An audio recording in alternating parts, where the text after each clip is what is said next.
Captains, I'm pleased to welcome you back to our cinema for the Naval Legends Marathon, which includes the best episodes of our series in honor of the 5th anniversary of World of Warships. This is the final episode of the marathon. Tomorrow is our anniversary. All bonus codes from previous episodes are still active, so don't forget to grab them and claim your gifts. The marathon's rules and rewards are described in detail on our website. The link is in the description. The final episode of our marathon is dedicated to a special ship type that will join battles in our game in the future. Yes, I'm talking about submarines. These fragile and cautious hunters played an important role in naval operations in the first half of the 20th century. Their objectives and tactics differ from those of typical surface battles, which is why it's not an easy task to implement the new ship type in the game smoothly. Submarine battles were tested in the game recently, and we'd like to thank all those players who took part and provided feedback. Our work on this unique ship type is ongoing. Now, let's start the show with legendary German submarine U-995. Enjoy!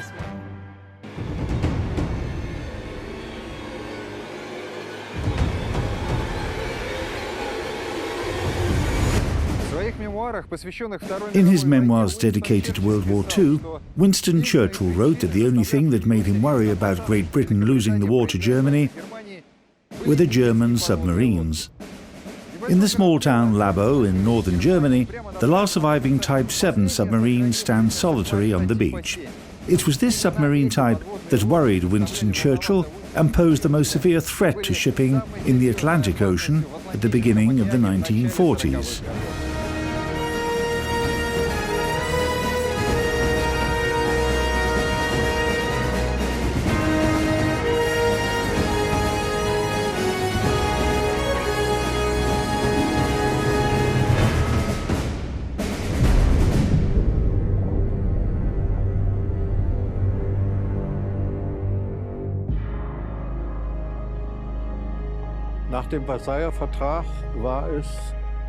The Treaty of Versailles strictly forbade Germany from designing, building, or possessing submarines. All this was forbidden.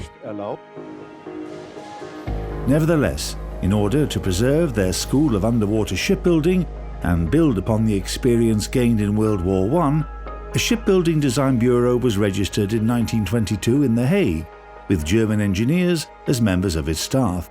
This firm offered many countries the possibility to purchase projects of submarines developed on the basis of the German World War I submarine UB3. Simultaneously, they were working on the projects of so-called mobilization submarines. The larger submarine was called Type 1, while a submarine with smaller displacement of 500 tons evolved to become the Type 7 project. The idea was that if and when Germany entered a war, all the restrictions imposed by the Treaty of Versailles would naturally become obsolete, and submarines of this type could be built very quickly in large quantities.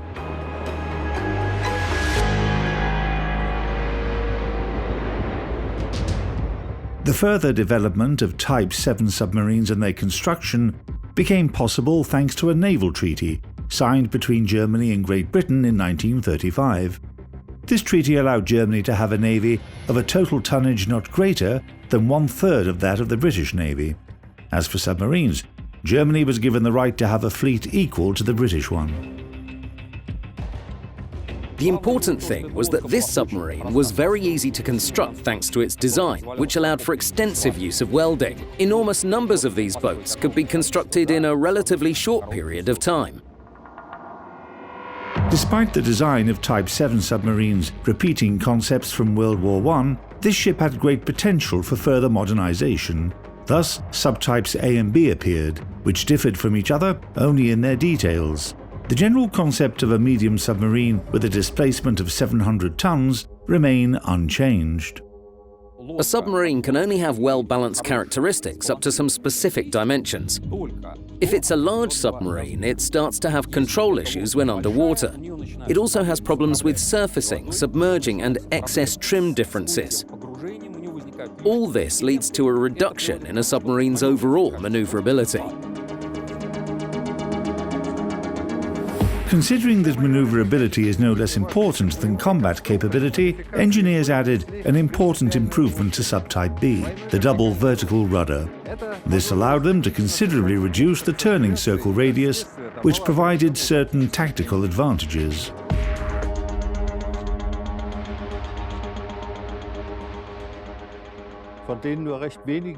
When the mass production of Type 7 submarines began, they received the designation 7C. In this case, there were two subtypes as well, namely 7C41 and C42. Specifications of submarine U-995, Type 7/41, 1943. Length more than 67 meters. Beam more than 6 meters. Mean draft 4.7 meters. Submerged displacement 871 tons. With this modification, the boat's hull was made longer by one frame spacing to accommodate new sonar. It's 60 centimeters. Adding only one frame allowed for a 20-ton increase in the fuel reserves as well, but it had a negative impact on speed. The submarine lost about half a knot from its submerged speed. It's a side tank submarine. Her aft and bow ends, side bulges and deck superstructure with the conning tower's railing were welded to the pressure hull. Maximum diameter of the pressure hull, almost 5 meters. Thickness of the pressure hull, 18.5 to 21.5 millimeters. The submarine's pressure hull is divided into 6 compartments. First, forward torpedo room. Second, forward battery compartment with commanding officers' cabins on the deck. Third, control room with conning tower on top of it. This is where the captain was situated during an attack. The control room was also the shelter compartment. It's surrounded by concave bulkheads that are able to withstand pressure up to 10 atmospheres. This is the pressure found at a depth of about 100 meters. Fourth, living quarters with the galley. The second group of batteries was located in its hold. Fifth, diesel compartment. Sixth, aft torpedo room. 2 electric motors were also installed here. The main ballast went into 5 tanks, 2 at the ends in the outer hull, 2 inside the bulges, and the last one in the pressure hull, under the third compartment's deck. 3 tanks could be used to store fuel. Armament: 5 torpedo launchers, caliber 533 millimeters. Ammunition: 14 torpedoes. The G7E electric torpedo. German submariners nicknamed it the Eel. It's noteworthy that it was developed in 1929. However, the design turned out to be so successful, the various modifications of it were manufactured until 1944. The latest versions of the torpedo were self-guided and equipped with a heating system inside the launcher, which allowed it to travel up to a distance of 7.5 kilometers at a speed of 30 knots. Artillery armament. Initially, these submarines carried the SK C/35 gun with a caliber of 88 millimeters. However, with the changing nature of combat, anti-aircraft armament began to appear on 7s from 1942 onwards. U-995 had the following: Flak M42U cannon, caliber 37 millimeters. 2 Flak 38 autocannons, caliber 20 millimeters. Power plant. 2 diesel engines with a total power of 3,200 horsepower. 2 electric engines, 750 horsepower each. 2 groups of accumulator batteries, 62 elements each. For this modification, the power plant was rearranged to free up 11.5 tons of displacement. This allowed engineers to increase the pressure hull's thickness. As a result, the operating depth increased to 120 meters and the maximum depth reached 300 meters. The boat was equipped with a special system that allowed her diesel engines to work underwater, a snorkel. Maximum surface speed 17 knots. Maximum submerged speed 7.6 knots. Operating range: surfaced 8,500 miles at 10 knots. Submerged 80 miles at 4 knots. Endurance 40 days.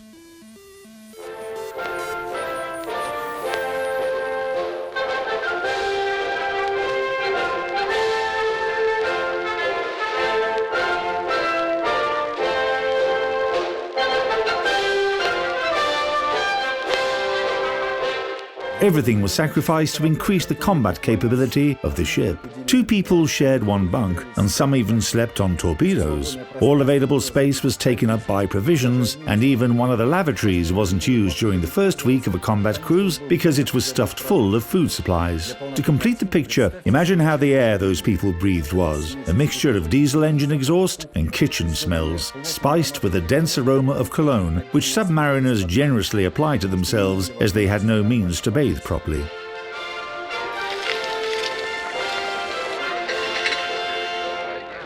Crews spent a long time in training to perfect all the maneuvers on their submarines.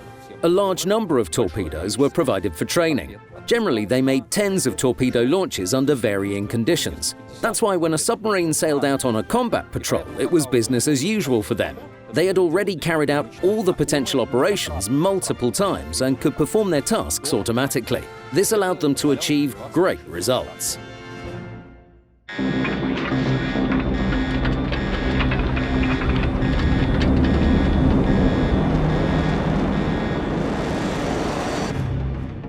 This bunk is somewhat bigger than the rest, obviously. It's where the captain would sleep. It's unclear if he ever managed to get a good night's sleep, because even when he was resting, he was aware of all the events happening inside and outside the boat. The radio and sonar room are just opposite his cabin. When the situation required his urgent presence in the control room, the captain only needed to take a couple of steps to get there. This is the horizontal rudder control station. The rudders were driven electrically, but there was a backup hydraulic system in place. When the order to submerge was given, the operators would set the rudders to the necessary position. These valves controlled the main ballast. They would be opened gradually as the submarine reached a certain difference, which was controlled with the help of this device. Quite often, an unusual trick was used to speed up the submergence. All the off-duty crew members at that moment would quickly run into the bow compartment.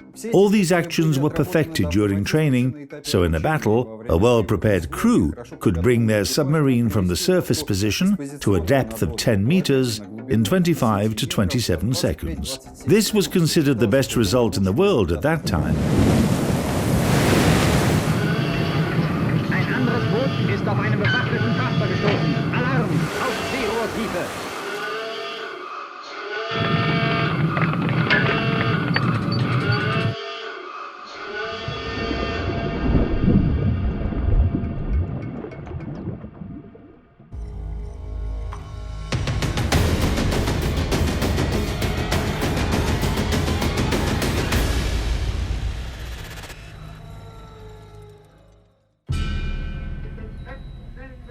In the summer of 1939, German leadership formulated the main strategic objective for the German Navy: the destruction of British merchant shipping.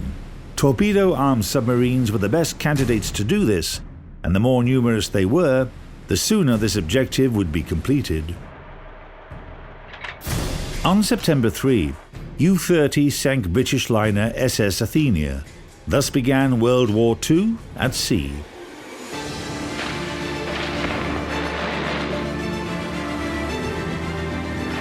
The liner's torpedoing gave a certain reputation to Type 7 submarines and to the entire German underwater fleet. The Allies began to arm civilian ships with artillery to fight against submarines.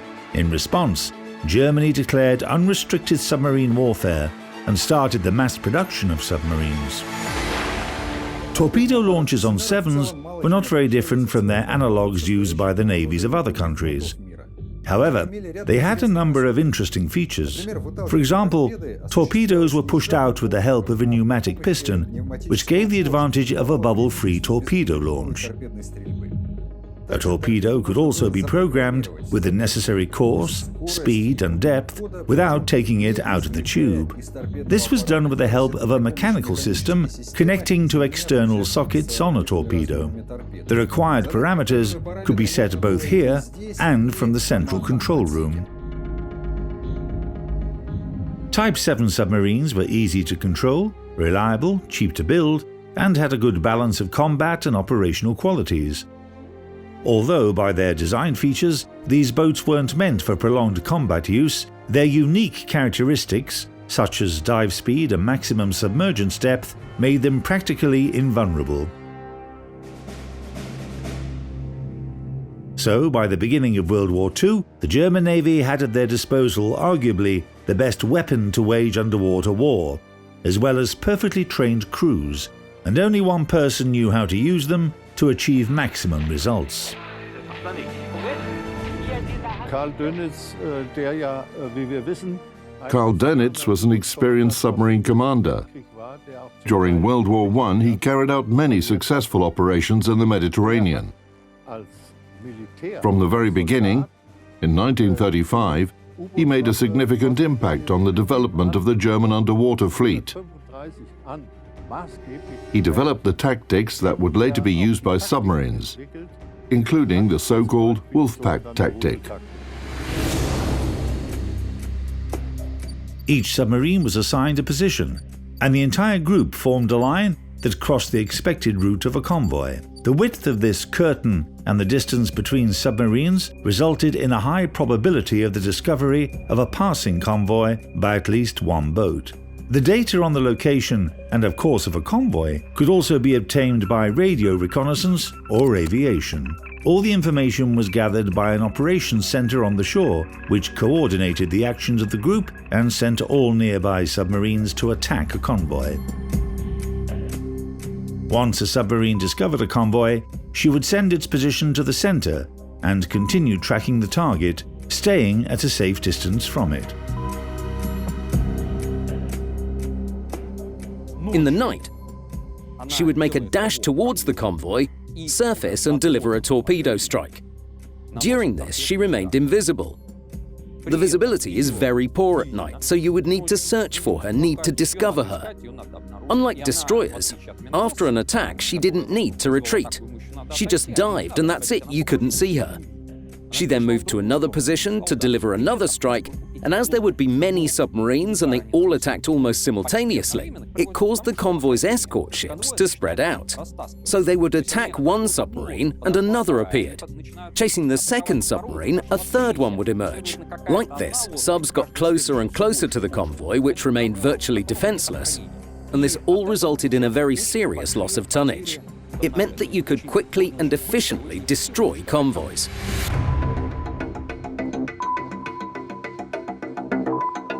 On October 17, 1940, U-boat U-38 discovered the SC-7 convoy. The sub sent the convoy's coordinates to Dönitz's headquarters in Lorient. They were immediately forwarded to all the submarines patrolling that area. Throughout the following day, gathering submarines attacked 3 ships from the convoy. At the same time, the only escort ship, British HMS Scarborough, was reinforced with sloops, HMS Foey and HMS Leith, and corvettes HMS Bluebell and HMS Heartsease. By the end of the day, 7 submarines shadowed the convoy.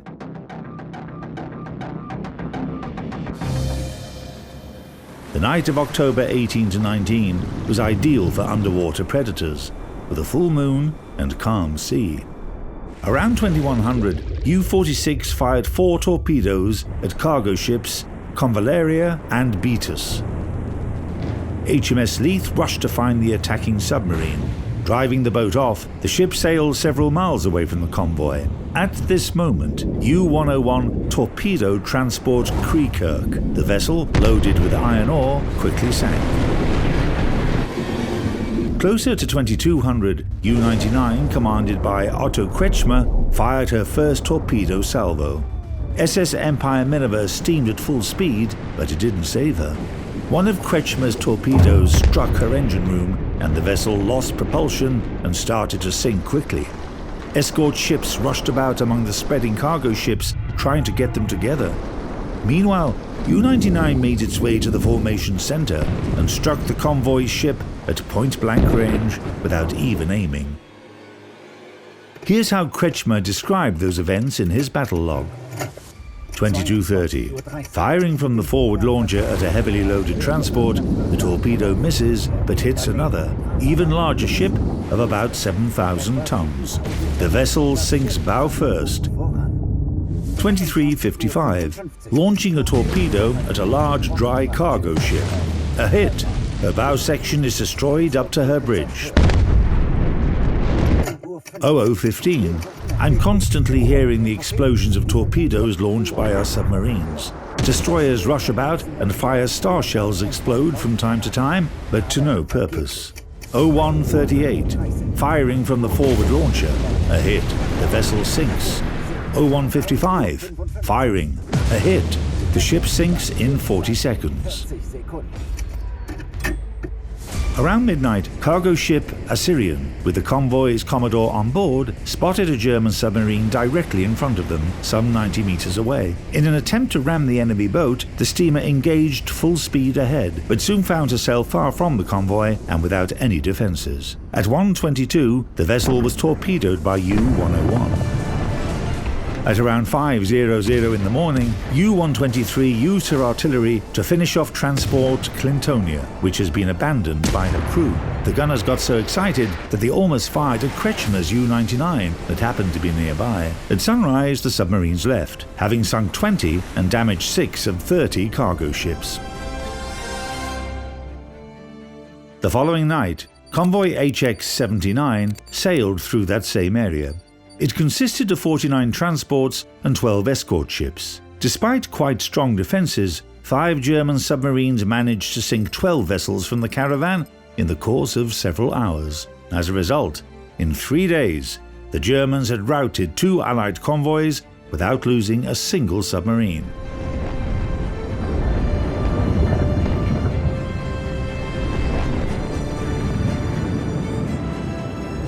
In historical literature dedicated to the operations of German U-boats, the period from summer of 1940 through the end of spring 1942 is often called Happy Times. Then, Dönitz's Lions, as the German propaganda called submariners, were the only masters of the Atlantic. 1942 was the year of the greatest triumph for the Sevens. German submarines managed to sink more than 2 million tons of Allied shipping that year. At that time, the Kriegsmarine had 330 Type 7 U-boats, while it had entered the war with only 57 of them. German shipbuilders launched a new 7 every 2 days. Nevertheless, in 1943, the Allies began to gradually press Dönitz's Lions at sea, bringing their defeat closer. A special anti-submarine command for the Atlantic Ocean was created under Admiral King. It dealt only with anti-submarine warfare without any distractions. That was the organizational side. There was a technical side as well. Allied fleets started to receive large numbers of anti-submarine ships.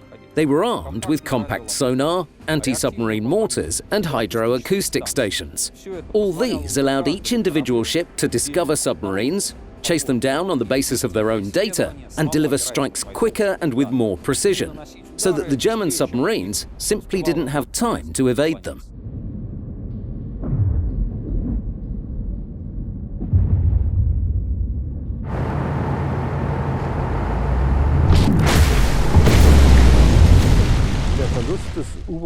Defeat in the underwater war wasn't a sudden event, but rather a gradual development.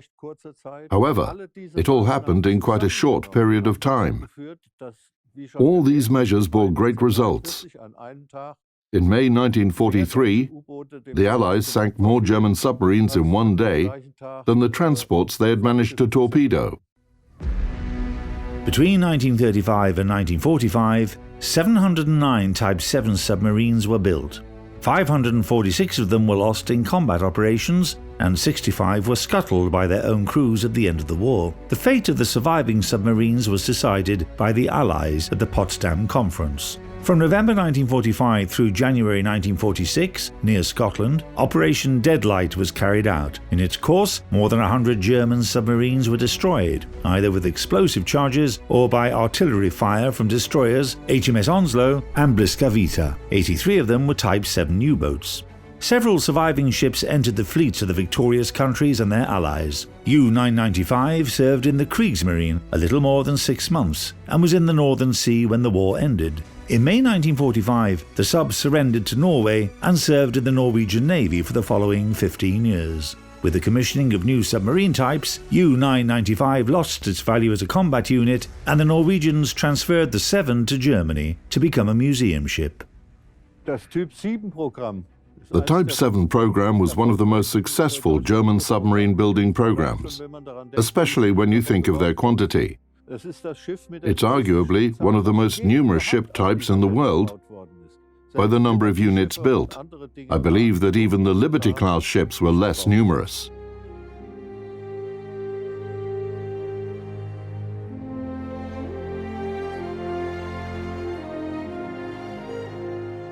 Type 7 submarines are quite controversial. Some say that they were the best ships of their type. Others simply call the 7 a steel coffin. Undoubtedly, these submarines were very effective, but as history proved, the development of anti-submarine warfare didn't leave them a single chance of winning. The 7s can be compared to a sword. It was a threatening and effective weapon in skillful hands until the introduction of gunpowder.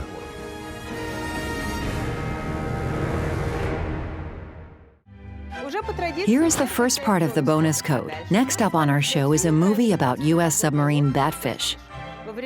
During World War II, the Blue-class submarines successfully opposed Japanese ships. Both in packs and alone, they sent enemy oil tankers, large warships, and submarines to the bottom. Take a look at the screen.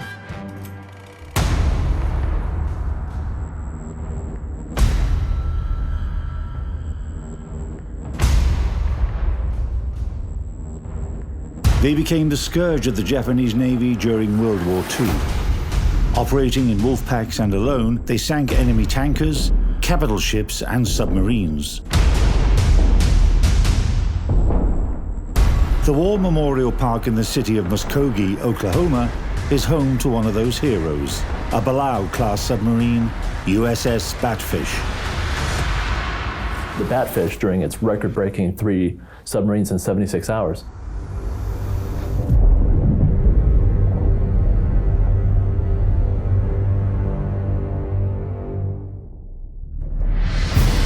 the United States Navy started developing the idea of a fleet submarine as early as the 1920s, based on the experience gained in World War I. Initially, these submarines were intended to operate together with the main forces of a surface fleet, carry out long-range reconnaissance, and, of course, inflict as much damage as possible to the approaching enemy before the general engagement of the capital artillery ships. A high surface speed, long operating range, good sea endurance, and powerful armament were considered to be their primary characteristics. The fleet submarine, the desire to have a fleet submarine, a submarine that we're building multiple mass quantities of, was around for a decade before it actually takes place. They really wanted to have this assembly line configuration where let's get these submarines out, let's get them built, and let's get them to the ocean.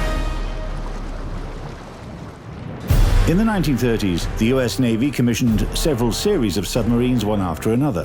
By the time World War II broke out, the practical experience that had been drawn from these subs allowed engineers to find an optimal balance of tactical and technical elements. And in 1941, the US began mass-producing fleet submarines. The Gato-class cruiser submarines were the first of these, and the project was actively being reworked in parallel to its construction. The result came in the form of a new class of US cruiser submarines, Balao.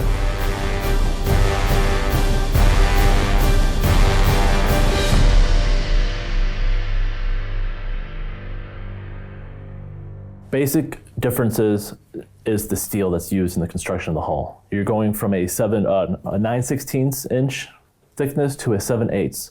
It's going from mild steel to high tensile steel. This basically allows the Balao to dive deeper than the Gato class. So test depth is going to be around 400 feet compared to 300 feet on the Gato, but we really know that the Batfish and other Balaos could go much deeper than that.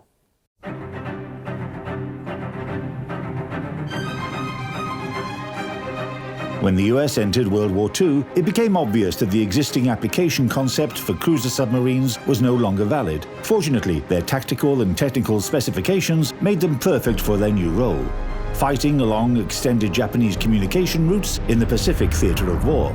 The wartime program of the US Shipbuilding Department provided for the commissioning of 30 submarines per year, starting from 1942. Taking inevitable losses into account, this would have allowed the Navy to bring the total number of submarines up to 150, the quantity required to efficiently execute the tasks set by the US Naval Command.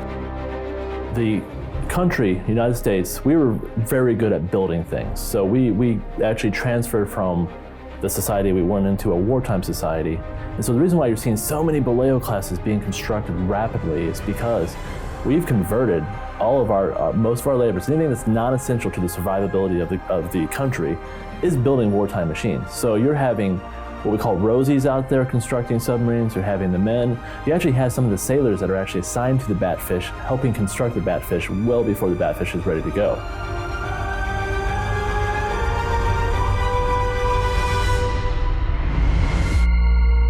The first US Navy submarine was commissioned in 1900 and named Holland after its inventor. After that, US submarines were designated with alphanumerical combinations. But since the 1930s, the Navy have named its submarines after fish species and other sea creatures. You know, things like the tigerfish or, you know, all that. Of course, we have the USS Catfish, which is a fighting fish, a tasty fighting fish, yes. You have the Barb, you have all these good ones. If you haven't seen a Batfish before, it looks like the Joker from the first Batman, the good first Batman. And it actually waits underneath the surface and it waits for a target to go over and then it eats it, very much like the submarine would have done during World War II.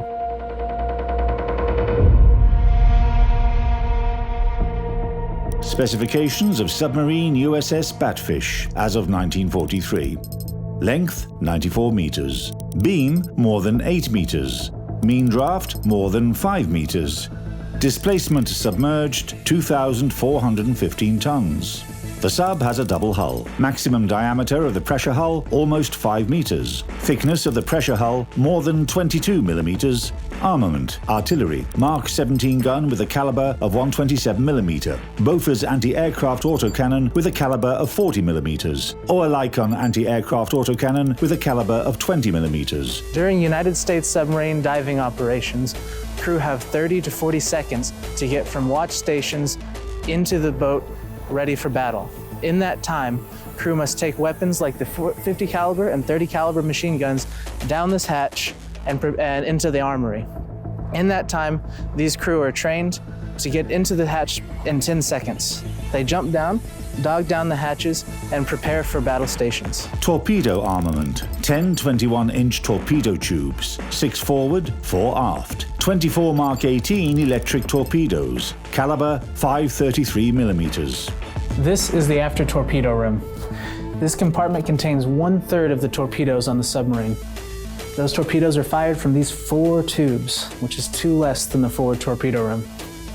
Now, loading a torpedo is a fairly simple process. You take the torpedo push bar and you fit these prongs at the end by the propellers. Then you fit a rope through the pulley here and you link that rope through this hole right here. The men manually pull the torpedo directly into the tube. Once it's clear, they lock the tube and they release air in a tank through these pipes directly into the tube, and it fires the torpedo. Power plant. 4 Fairbanks Morse diesel engines with a total power output of 5,400 horsepower. 4 Elliott Motors propulsion electric engines with a power output of 2,750 horsepower. 2 groups of accumulator batteries, 126 elements each. This is the forward battery compartment, located directly beneath the officer's country. Half of the submarine's 252 batteries would be kept in this compartment. They kept them beneath the crew's quarters and officer's country because if anything were to go wrong with the batteries, they would produce toxic gases like hydrogen and nitrogen. These gases would also be explosive if concentrated. Whenever these compartments were full, the batteries would be just about head level, so there would only be enough space for a man to crawl. He would crawl to each battery and test for these gases. Maximum surface speed about 20 knots. Submerged speed about 9 knots.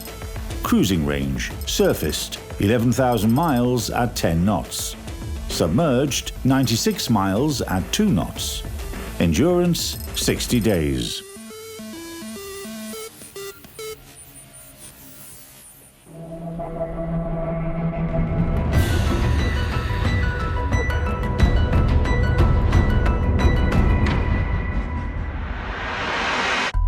Submarine Batfish joined the US Navy on August 21, 1943. Now, when you look at the bell, it's significant because it says Batfish 194. And what does that mean? It means that they were going to put 1940 something on there, but they didn't know what year to put. Batfish construction started at the end of 1942, finished in 1943. They were so in a hurry to get that boat out to fight the Japanese, couldn't finish the last number.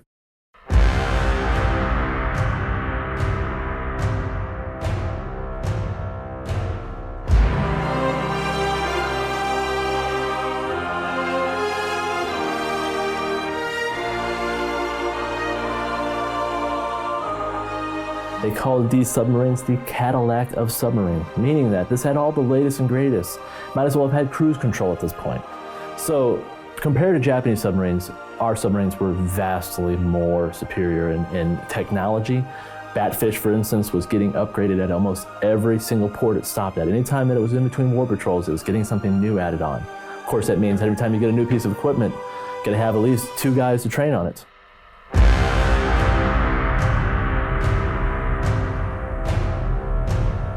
The hydrophone was a quite simple, yet very efficient device that helped find enemies in the ocean while submerged. So at your base level hydrophone is your passive sonar. It is your microphone that you listen to the ocean around. A very well-trained sonar tech could pick that up and tell you, oh, there's an enemy right there. Later on, you figure out what the pitch is. So how far does a propeller, one swing of the propeller, move an enemy? So let's say it's 36 inches. One swing of the propeller is going to propel you 3 feet. You count that over a course of time and you can figure out how fast an enemy is going. So these guys can count how many propeller spins in a given set of time, and they do what we don't do anymore, math, and they're able to tell you, okay, this is moving at this many knots. You can figure out how fast you're going, how fast they're going, and kind of plot a collision course or a firing course. So that is one of the benefits of the hydrophone.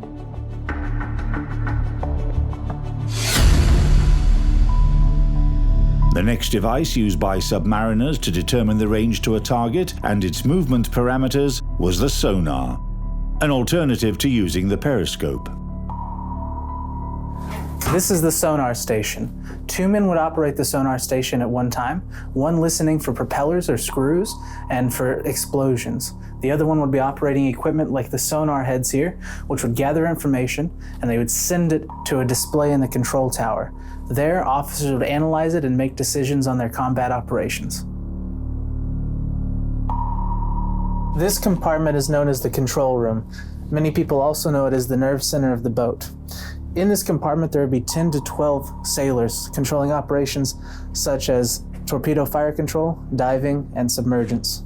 Now, another important aspect of submarine operations is the importance of running silent. During these operations, the submarine must be completely quiet. If an enemy sonar tech can hear the submarine, then they can better locate them to drop the depth charges.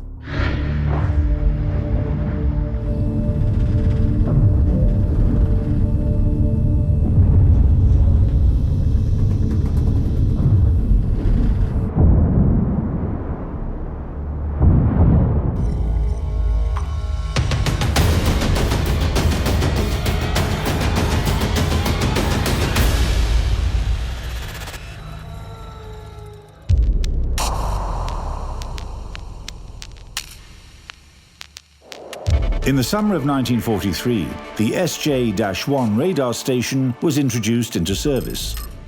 The next year, the Navy started outfitting submarines with a radar that could pick up radio signals. This made it possible to detect an enemy ship by the emissions of its radar. It's technology, and they don't necessarily trust technology at first. It's something that, well, we can't trust our eyes, what are we going to trust? But they are using radar. They're actually going at radar depth, extending their mass through all different environments. And it worked well for them, and especially in conditions where they did not have good visibility. You had to rely on what you could do. And so, like at nighttime, if there was bad conditions out or just nighttime in general, radar may be the only way that you can see anything. Several months prior to the beginning of World War II, Fleet Submarines received a fire control device known as the Tdc Mark III. Submarines no longer needed to lay an attack course. A torpedo would arrive at the desired impact point by itself, guided by the range, bearing, and speed data programmed into it. And so essentially when you have the Mark IV torpedo data computer coming out and it has that radar and it's taking information in from the sonar, it's taking information in from the radar, you have an ultimate killing weapon.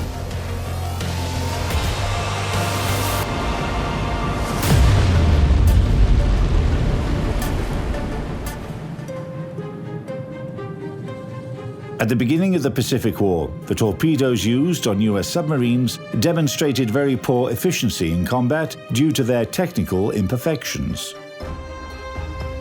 Mark 14, when it's introduced and it's used during World War II, these guys are realizing that, for one, the metal pin that's actually the firing pin is inferior and it's actually deflecting instead of actually setting off the target. Now, they use what's called a magnetic influencer. The goal being is that you didn't need to directly hit a target with your torpedo to blow it up. The idea was to blow it up underneath it, produce a bubble, kill, and basically snap the keel in half. Well, these things didn't work well. There's accounts where even the Batfish is firing and all you hear is duds. How many times can you hit a target with a dud before you get killed yourself?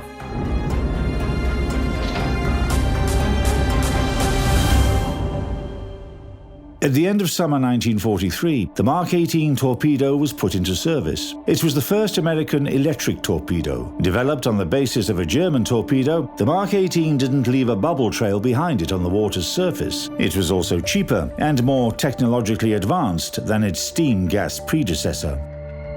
So the Mark 18, more effective, but it also has its own problems. So you can look at the USS Tang. It fires a Mark 18, which locks, and it does a complete circle, and it's sunk by its own torpedo. Basically what I call the worst day ever.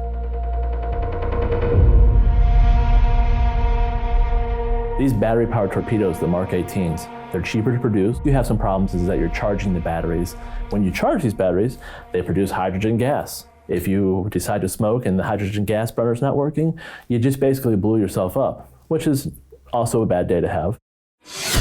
The issue of torpedo reliability was so critical that in the summer of 1943, Admiral Nimitz, the Commander-in-Chief of the United States Pacific Fleet, ordered the removal of magnetic fuses from all torpedoes. However, both the Mark 14 and Mark 18 were soon improved. But the Mark 18, once it's actually perfected and once it's in use, and it comes out mid-1943, it becomes a just boon to the submarine service.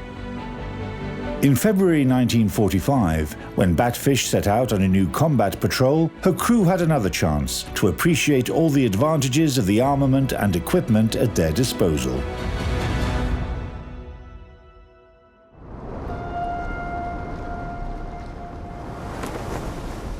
The radar detected a target at a range of 6 miles, and the hunt began. The night was dark and moonless. Batfish approached the suspected opponent on the surface and fired 4 torpedoes. All of them missed. Having reloaded the torpedo launchers and increased speed, the sub assumed an advantageous position. The second torpedo hit the target, and the third passed over the spot where the enemy submarine had just sunk.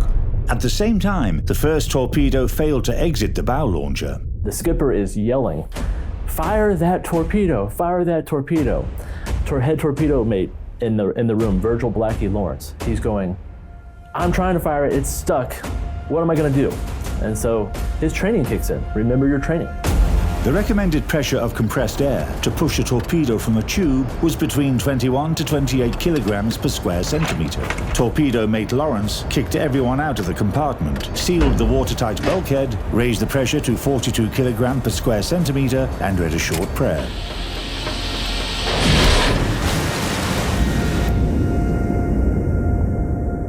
Boom!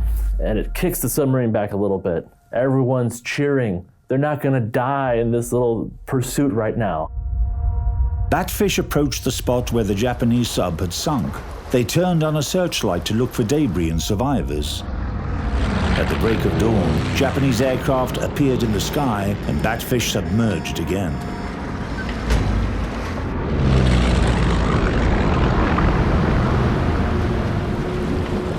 In the evening of February the 11th, the Americans detected enemy radar emissions again. First submarine, you pick up those radio signals, you know what you're going after. Second submarine, same thing. And the guys couldn't believe it. They go, 157 Japanese submarine? So they even verified to make sure it's not one of the wolf pack. And it isn't. It's a Japanese submarine, so they follow it. And it's amazing because they're almost undetected. The captain decided to attack from the surface and at a close range once more. However, the enemy suddenly submerged.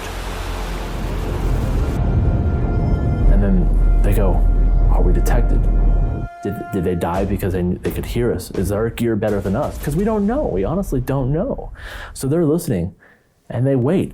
Only 20 minutes later, the sonar operator reported hearing the noise of ballast tanks blowing. A minute later, the target was detected. Batfish submerged, with only her radar antenna on the surface in order to maintain contact. A 4-torpedo salvo was fired from her bow tubes at a range of 800 meters. And a powerful explosion pierced the night.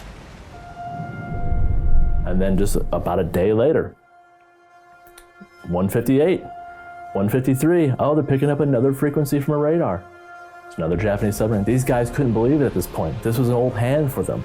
This was just another day of sinking Japanese submarines.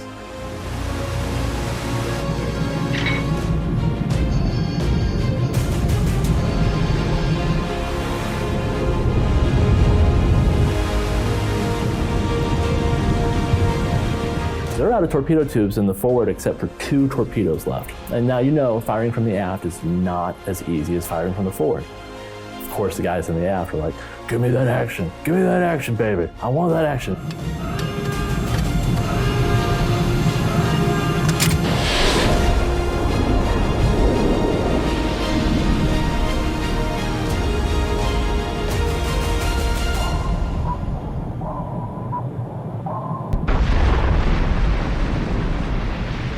They get messages from the president. They get congratulated. This is something that's never happened before. 3 submarines in 76 hours. If you ask the crew, luck did not exist when this happened. This was all skill, baby. If you ask historians and you look at things going on, it's a combination of luck and skill going on. One day, when World War II was about to end, the crew of Batfish made a wager, according to an old naval tradition. These guys purchased a bottle, and this was the World War II crew. And they made an arrangement that the last man alive from the crew would drink in honor of all the other crew. And it's a beautiful, beautiful thing. Now, they never thought though, when you make this arrangement when you're in your 20s or 19, you never think that, guys, we're gonna live to be 90. So, our last man standing bottle for the first commissioning crew, the World War II crew, was cracked open about 7 years ago. We actually have a bottle. It's from some company in America that's highly decorated, and it actually says to the crew of the USS Batfish. And it's a beautiful bottle, and we have it on display here. And we are holding it until the last couple of the Korean War guys want to get out and they want to drink.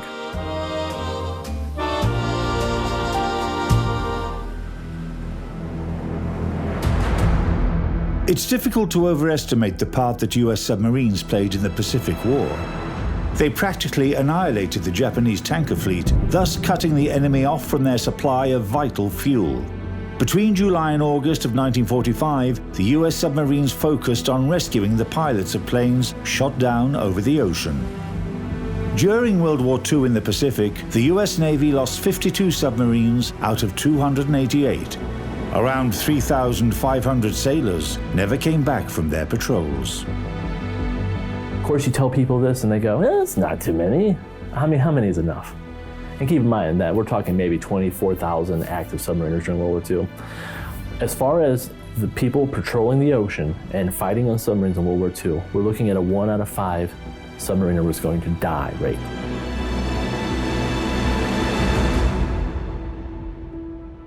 No one ever died on the Batfish. And that's significant. Not all boats have that honor. So if you're asking me what the best thing the Batfish did was, no one died on it. You have to realize these guys form a bond like nobody else. And I challenge this. A lot of people say, well, I mean, the Foxhole brothers. No, when you're on a tin can in the ocean for 65 days at a time, every minute you can die. You form a bond.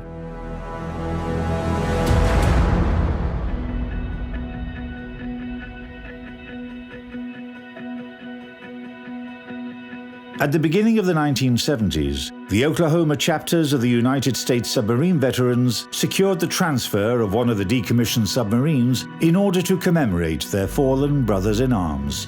The choice was made in favor of Batfish, All they needed to do was transport her to the Memorial Park in Oklahoma. They're towing that Batfish on 6 barges all the way up the Mississippi River to the Arkansas River. Every time they hit a dam, they have to go in the lock and dam. Every time they hit a bridge, they're barely scraping underneath that bridge. And there's actually a bridge in Little Rock that they were sure they were going to have to cut the periscope shears off. Just not going to make it. So these guys are rushing. They don't want to cut anything off the Batfish. So they're looking around. They call the Corps engineers and say, we really just need 2 inches, man, just 2. Corps engineers drain a little bit. Oh, just barely skates by. It's amazing how that works out.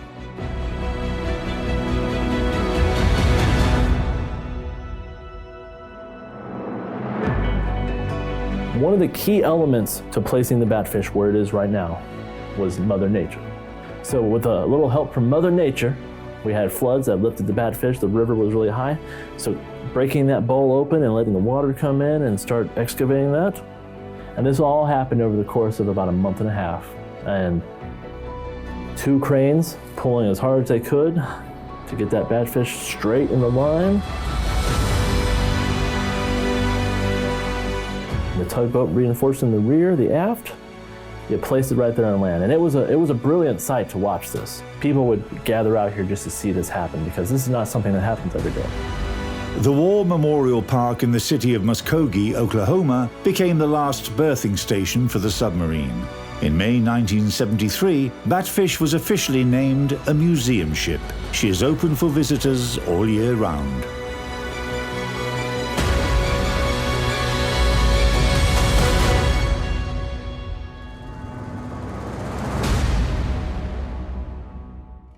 Captains, pay attention to the screen. Here's another part of a bonus code. Next up in our cinema marathon are the K-class submarines, which were lovingly named Katsusha by sailors. What gallant deeds can K21 boast of? Watch our video to find out.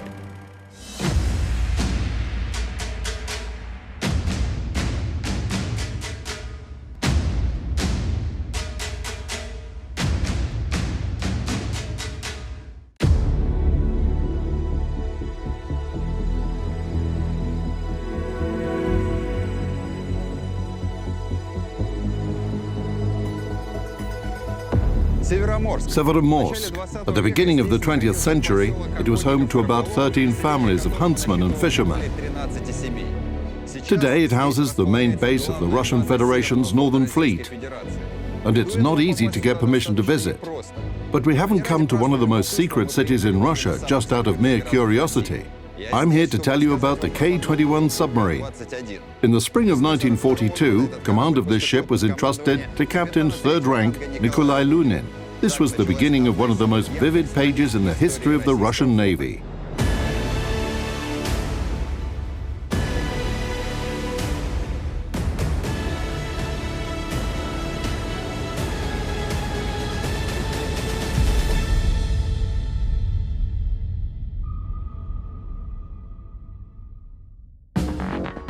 The Soviet K-class submarines, nicknamed Katyusha by sailors, were created thanks to efforts of Mikhail Rudnitsky, the chief of the submarine department at the Institute of Naval Shipbuilding. At the beginning of 1935, he presented his own project of a cruiser and fleet submarine to the USSR Naval Command. The specifications of this submarine were so promising that even before the final technical project had been approved, the decision was made to construct a large series of ships of this class. The author of the project, which was sometimes nicknamed Rudnitsky's Cruiser in his honor, managed to create a ship with very extensive and varied combat capabilities that were a perfect match for the Soviet naval doctrine of that time.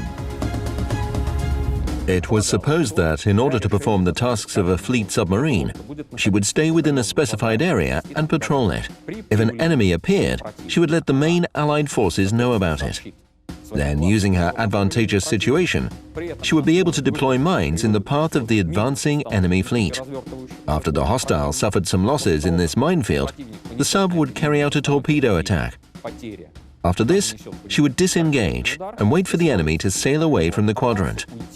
Thanks to her higher speed, she would then move to another position and re-engage the hostiles there. That's the action algorithm of a fleet submarine.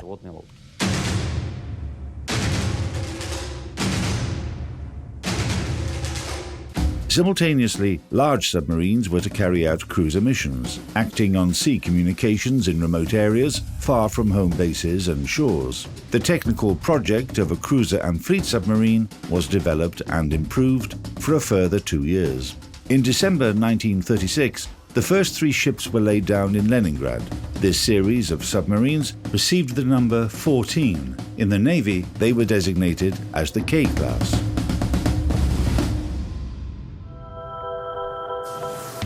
Specifications of K-class submarines. Length 97.6 meters. Beam almost 7.5 meters. Mean draft 4 meters. Submerged displacement 2,104 tons. The boat has a double hull. Maximum diameter of the pressure hull 5.3 meters. Thickness of the pressure hull 18 to 22 millimeters. The submarine is divided into 7 compartments. The first and 7th, torpedo compartments with crew berths. The second, bow battery compartment. The officers' mess hall and 5 single cabins for the commanding officers were located on its deck. The first group of accumulator batteries was installed in the hold. The third, control room with the conning tower on top of it. The artillery magazine found its place in the compartment's hold. The fourth, aft battery compartment. The petty officers' mess hall and 24 crew bunks were on its deck. The second group of batteries was installed in the hold. The 5th, diesel compartment. The 6th, electromotive compartment. Armament. 10 533mm torpedo launchers, 6 at the bow and 4 aft, with 2 of them in the superstructure. Ammunition, 24 torpedoes. Artillery armament. 2 100mm B-24PL dual-purpose guns, 2 45mm 21K dual-purpose guns, 2 7.62mm M1 removable machine guns. The boat carried 20 EP ground anchor mines, developed for fleet submarines, which could be deployed with a mining device located underneath the control room. Power plant, 2 diesel engines, 4,200 horsepower each. A diesel generator, 800 horsepower. 2 electric engines, 2,400 horsepower each. 2 groups of accumulator batteries, 240 elements each. Maximum surface speed, 21 knots. Maximum submerged speed, 10.3 knots. Submergence depth, 80 meters. Maximum depth, 100 meters. Cruising range at 10 knots, surfaced 7,500 miles, submerged 11.5 miles. Endurance 50 days, maximum time submerged 72 hours. Crew 66 people. The boat had it all: a long cruising range, high speed, powerful torpedo armament, with 10 torpedo launchers, and moreover, she could set mines. But in order for a sub to have good underwater maneuverability, you need one kind of hull shape. To make her agile on the surface, you need a slightly different hull shape. And if you plan to use the boat as an artillery platform, you need a third kind. Soviet engineers, much to their credit, managed to combine all this in one ship. However, all these advantages came at a price. And the price they paid came in the form of the overall lightening of the submarine's hull. Moreover, when the engineering blueprints were being prepared, errors in the calculations for the metacentric height and boat's load were discovered, which caused stability issues. To fix them, engineers had to remove the gun shields, make the plating of superstructure and conning tower railing out of aluminium, and reduce the thickness of the outer hull to 6 millimeters. The reduction of the outer hull thickness had very negative consequences. Any explosions of depth charges nearby would cause welded seams to crack, watertight fuel tanks would be compromised, and leaking fuel would expose the submarine's position. Even rough seas could be enough to severely damage the hull. For example, after K1 was hit by a force 10 storm, her superstructure shifted to such a degree that it jammed the capstan and bow rudders.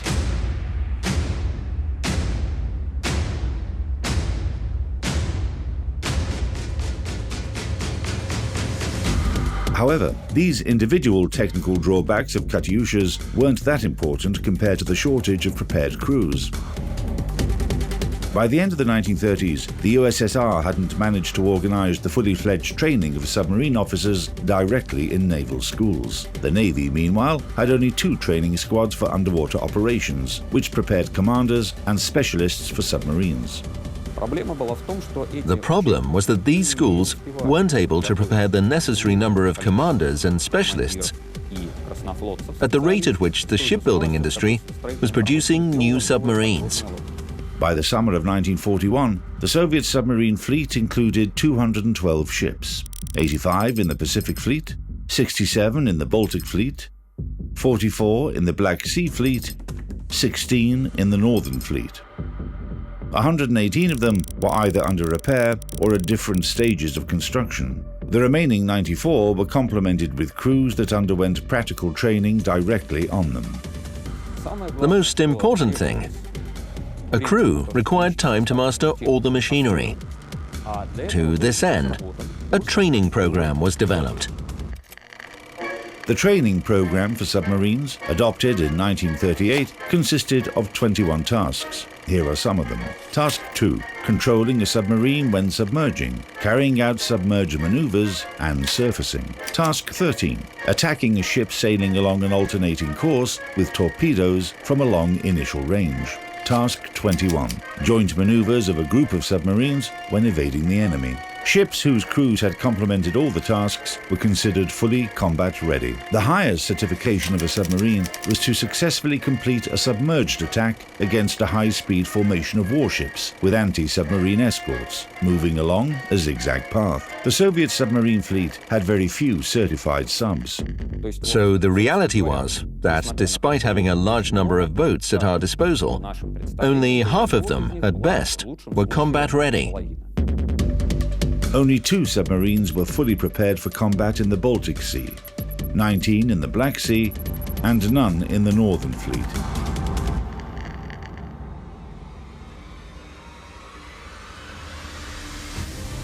On September 17th, K21 was commissioned into the Northern Fleet, and after very tight and intensive combat training, she went out on her first war patrol. During the autumn of 1941, Katyushas had to adapt to sailing conditions in the northern Arctic waters first of all. The Barents Sea tested the endurance of the ship and her crew on every cruise. It turned out that surface speed was very much dependent on the sea conditions. At force 5 roughness, which is quite characteristic for Arctic latitudes, speed dropped twofold, while during a storm, a submarine could list up to 50 to 55 degrees. To help submarines stay on course and maintain their position, a system of automatic movement stabilization was installed. It was able to adjust both course and depth, and was also called the autopilot. However, the electric motors of this system were too noisy, and sailors would often disable it during missions and switch to manual control. For the German troops in the far north, shipments by sea were virtually the only source of supplies. That's why these routes were the primary target of Soviet submarines throughout the war. However, the enemy didn't conduct large ocean convoys near Norwegian shores, and the K-class cruiser submarines were designed to hunt exactly for this type of convoy. Active transportation was carried out by small groups of ships with modest tonnage that sailed along the shoreline, taking cover in fjords. Often these were common motorboats and mobilized fishing vessels, and it made no practical sense to spend torpedoes on them. In September 1941, on their way back from a combat cruise, the commanding officer responsible for artillery on K2 suggested firing a blank shot from their main gun when entering the harbour, in honour of their victory. Later, this tradition was adopted by all submarines of the Northern Fleet. It's worth noting that the K-class submarines scored their first and last victory with artillery fire.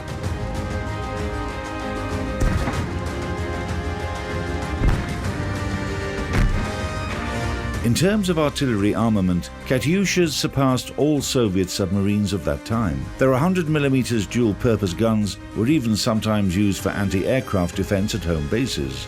Of course, these submarines found the main application for their guns at sea and near enemy coasts. The events that occurred at the end of 1941 during a combat cruise of K3, when she was helmed by Lieutenant Commander Malafeyev, presents a very characteristic example of this. On December 3, K3 discovered a small convoy off Hammerfest that included the cargo ship Altkirch and 3 submarine chasers. The Soviet submarine carried out an attack, but failed. All torpedoes missed their targets. Moreover, by firing a salvo, the boat revealed herself and was immediately spotted by the enemy escorts. The Germans set chase to K3 at once, and in just a couple of minutes, dropped around 30 depth charges. While evading them, Katyusha hit the ground 3 times, and finally laid on the bottom, with all noisy mechanisms disabled.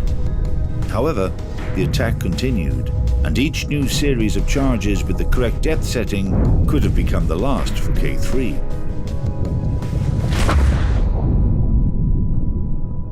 Water started gradually leaking into the pressure hull, but enabling the drainage pumps would cause too much noise. In this critical situation, the captain had one extreme measure left: to surface and engage in an artillery battle.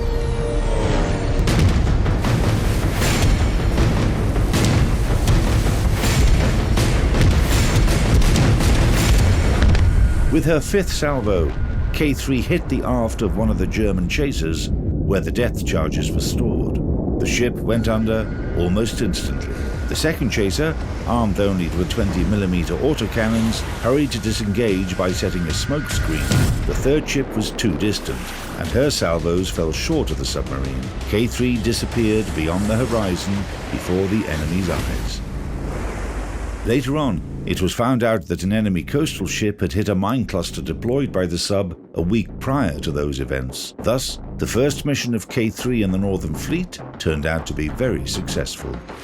This hatch was used to load anchor mines, which were stored in the hold in mine and ballast tanks. By the way, the submarines of this class proved themselves to be excellent mine layers during the war. More than half of the enemy tonnage they sank was from their mines. But what's most staggering is the audacity of Soviet submariners, who entered narrow Norwegian fjords with unfamiliar fairways on their almost 100-meter-long ships. Often, they were spotted by lookouts on the coast, but cool-headedly ignored all of their signals and requests and deployed mine clusters and minefields across enemy communication routes. Submarine K1, commanded by Captain 2nd Rank Mikhail Avgustinovich, holds the absolute record of the Northern Fleet for the number of enemy ships destroyed by mines. During the course of her service, this boat deployed 146 mines that destroyed 5 transports and 2 guard ships. What's interesting is that the number of confirmed victories of Avgustinovich surpassed the number of claimed victories, a very rare exception in the Soviet underwater fleet. Post-war studies showed that the effectiveness of submarines was often overstated. It wasn't caused by their commanders' ambitions, but rather the lack or absence of resources and means to verify the results of an attack. When newspapers or radio informed people of the victories of the Soviet submariners, they didn't require verification anymore.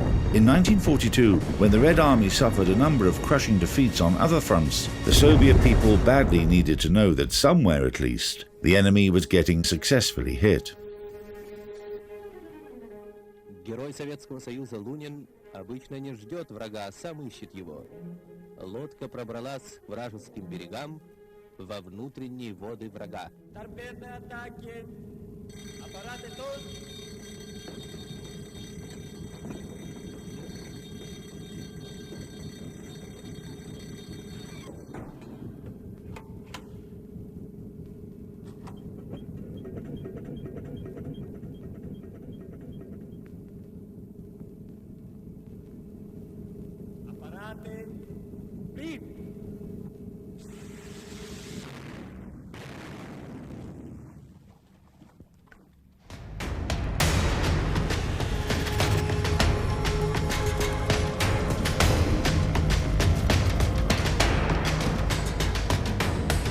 He launched 4 torpedoes at the German task force at battleship Tirpitz.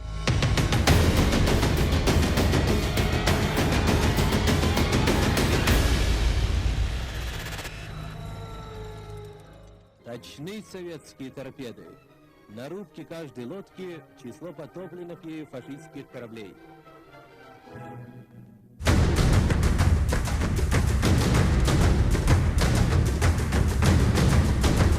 10 spare torpedoes were stored in the forward torpedo room, and 6 more were loaded and ready in the launchers. Initially, submarines of this class weren't equipped with a system that enabled bubble-free torpedo launching, which was a substantial tactical disadvantage. The enemy could detect a salvo fired from a submarine and perform evasive maneuvers. Moreover, by firing several torpedoes underwater, the boat risked disclosing her position. For this reason, some Soviet captains fired torpedoes from the maximum effective range. On K21, the system of bubble-free fire was installed in March 1942. By the way, it was partially Nikolai Lunin's initiative to install the system for bubble-free torpedo launching. He was an experienced submarine officer who had completed 5 war patrols on submarine Shah 421 and carried out 7 torpedo attacks. On March the 4th, he was appointed as K21's captain.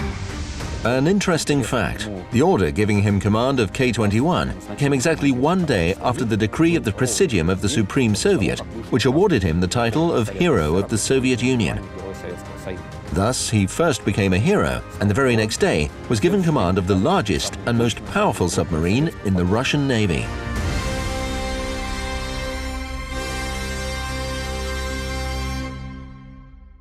Everything started with submarine cruisers. I mean, a plethora of new things were introduced on ships after World War II, and the first ships to accommodate such novelties were cruiser submarines. Hygiene was improved and more bunks were installed. Each sailor, petty officer, midshipman and officer had their own bunks. Water distillers were installed for the first time, 2 distillers, each of which was able to provide around 40 litres of distilled water per hour. The most interesting part, stall showers were installed. You know, in practice, such things as distilling water, heating water, and everything related to it is just wasted energy. Almost no commander would agree to spend energy on water and potentially spend the resources required for a torpedo attack or the chance to flee from enemy ships after an attack. I mean, from submarine chasers and destroyers. Our grandfathers served on submarines in the north in severe and Spartan conditions. Moreover, the submarines of the time didn't even have any heating. On June the 18th, 1942, K21 started her 5th raid. For 10 days, the submarine cruised along the northern coastline of Norway, searching for targets. During the night of June 28, Lunin received an order to move to another location, close to Cape Nordkin, to cover convoy PQ-17. Several days later, the Allies learned that a task force of surface ships, headed by Tirpitz, had set sail. The largest German ship was a highly valuable piece on the board, and by losing this piece, the Kriegsmarine would lose their advantage in the north. Both opposing parties knew that, which was why the German command valued concealment and secrecy most of all while planning their operations. The Allies, in their turn, took all possible measures to detect Tirpitz. In the evening of July 4, convoy PQ-17 received the fatal order to spread out. The German squadron wasn't aware of this and continued along their previous course. By the second half of the next day, the squadron had neared Cape Nordkin.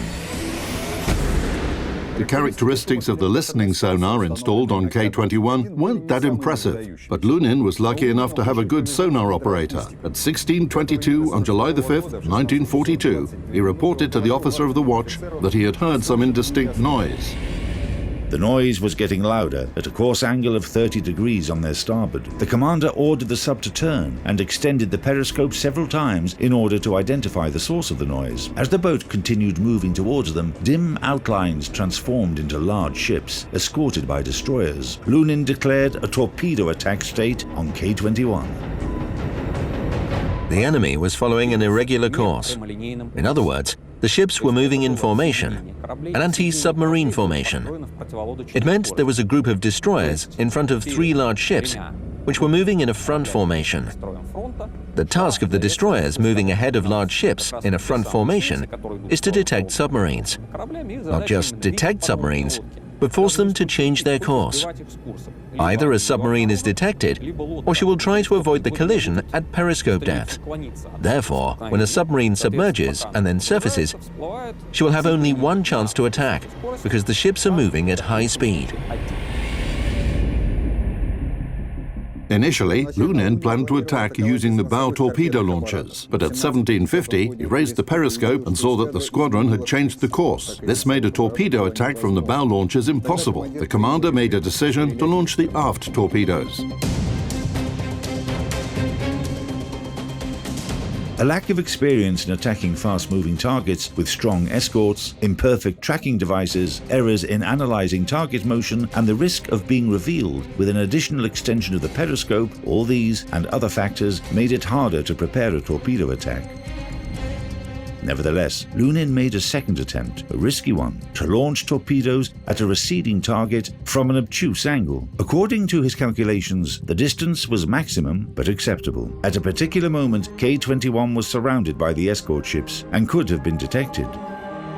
Lunin gathered all the data for a launch, extended the periscope, and waited for the target to enter the computed zone. The parameters he had indicated that the attack would be successful. He launched 4 torpedoes at the German task force, at battleship Tirpitz. Immediately after the torpedo salvo, K21 submerged to 30 meters and left the attack area at full speed. Approximately an hour later, a radiogram was received at the Coastal Command HQ of the Northern Fleet. At 1800, latitude 71 degrees 25 north, longitude 23 degrees 40 east, attacked enemy ships comprising battleships Tirpitz and Scheer, and 8 destroyers, attacked battleship Tirpitz, heard 2 blasts, commander of K21. Meanwhile, in the north, far away from K21, German aviation and submarines were pillaging convoy PQ-17. Soviet destroyers left the northern fleet bases and aircraft took off from the coastal aerodromes to search for the enemy. The radiogram from Lunin was still being decoded on the coast, which is why nobody knew the exact location of the German task force. Nevertheless, everyone understood that they had to be detected at any cost.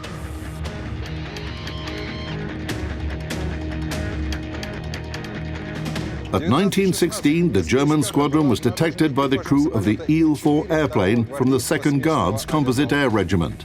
Severe weather conditions obstructed the flight. Low clouds and fog made it almost impossible to detect the enemy ships.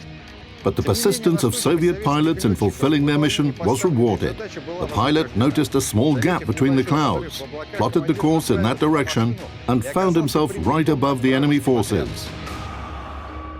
The scout immediately sent a message about detecting a German squadron comprising 11 ships and following a course of 65 degrees at a speed of 10 knots. The error in determining the squadron's speed played a crucial part in the coming events. The text of the decoded radiogram from K21 and data from the reconnaissance aircraft led to the conclusion that the speed of the German squadron had been reduced because one of the ships had received serious damage. It proved that Lunin's attack had been successful.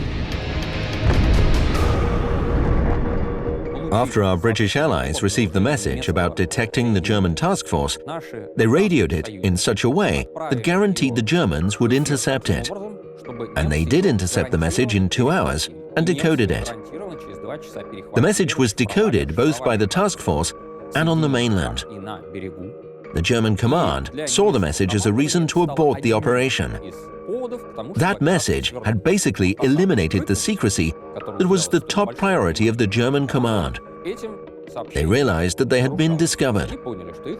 Moreover, there were messages from aviation and submarines stating that the convoy had been dispersed and was being successfully destroyed by aviation and submarine forces. So the capital ships had nothing to do there.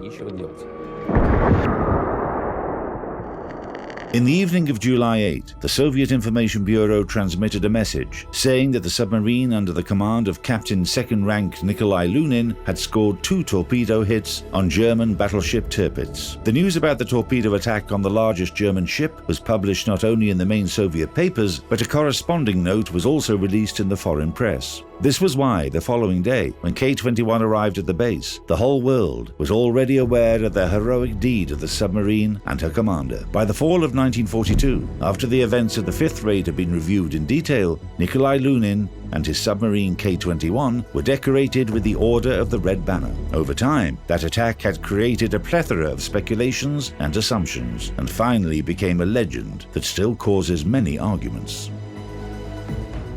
It's all clear from the historical perspective. The specific facts, which are now available to everyone who's eager to study them, undeniably suggest that the attack took place, but that it was unsuccessful. However, the attack itself was a heroic deed in any case. Lunyan did everything he could, and everything he had been taught. The first torpedo attack failed, but he still took a risk and attempted a second attack. That was the first and only attack by our submarines on large enemy surface ships. In November 1943, Nikolai Lunin became commander of the 1st Submarine Division of the Northern Fleet. 6 months later, he was sent to the Military Naval Academy. He graduated from the academy after the war ended. Submarine K21 had 7 more war patrols, primarily for laying mines. At the time of her last raid, the conning tower of the submarine was decorated with the number 17, the number of her victories.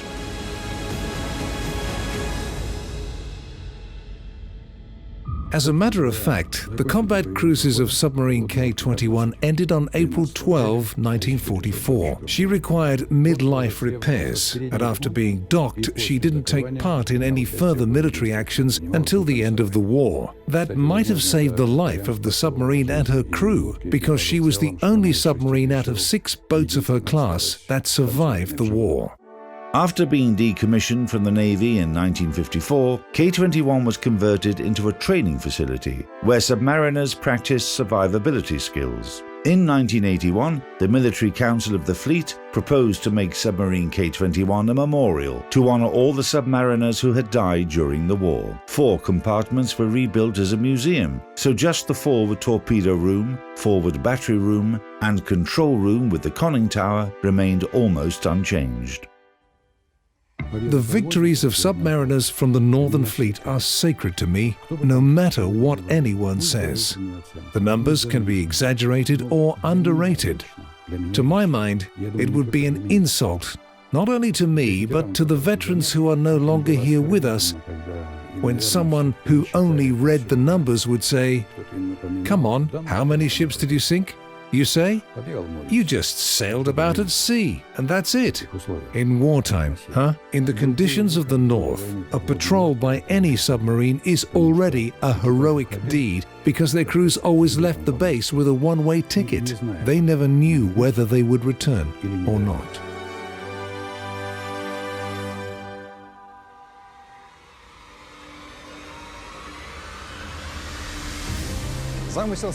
It's not hard to understand the idea of the memorial's creators.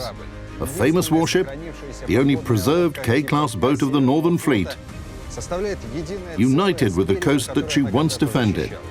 It symbolizes the memories of the heroic deeds of Soviet submariners that are preserved by today's sailors and the connection which unites them.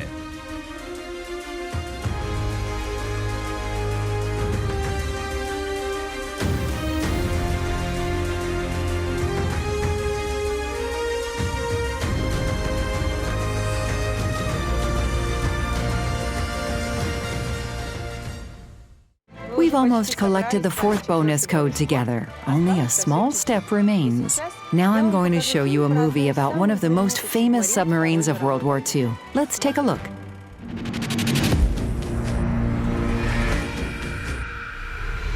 Welcome aboard the USS Cotton, Cleveland, Ohio. She's one of 77 Gatos built.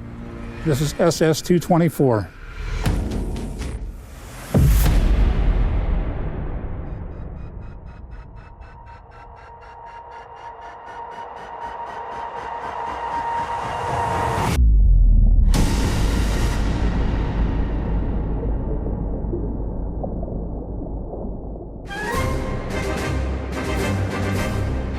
The history of the United States submarine fleet is considered to have begun with USS Holland, which was commissioned by the Navy in 1900. Newspapers described her as a perfect weapon, one that would help the Navy to gain decisive superiority in naval battles. The successful operations of German submarines during World War I demonstrated the high efficiency of submarines and thus drastically changed the nature of naval warfare. After the war, the United States studied and adopted the experience gained from Europe and began designing and building submarines to operate in the Atlantic Ocean. However, in the 1930s, the US became more preoccupied with growing geopolitical tensions in another part of the globe. The Fleet Submarine was developed through the 1930s basically to combat the Japanese threat in the Pacific. Before nuclear power, submarines are essentially surface ships that can dive underwater for a short time, travel a short distance. We're on the surface more than 95% of the time. Well, the American Fleet Submarine early in the war is a slow diving boat. Eventually, with a well-trained crew, the Fleet Submarine can get under completely in about 35 seconds.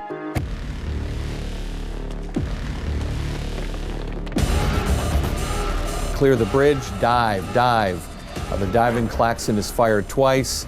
The lookouts are dropping through the hatches, take positions here in the control room at the bow and stern planes. Using these controls, the boat will take a 7 or 8 degree down angle as the air vents at the tops of the ballast tanks are opened hydraulically. The air rushes out, the water, of course, rushes in the flood ports on the bottom, and down we go. Specifications of USS Cod.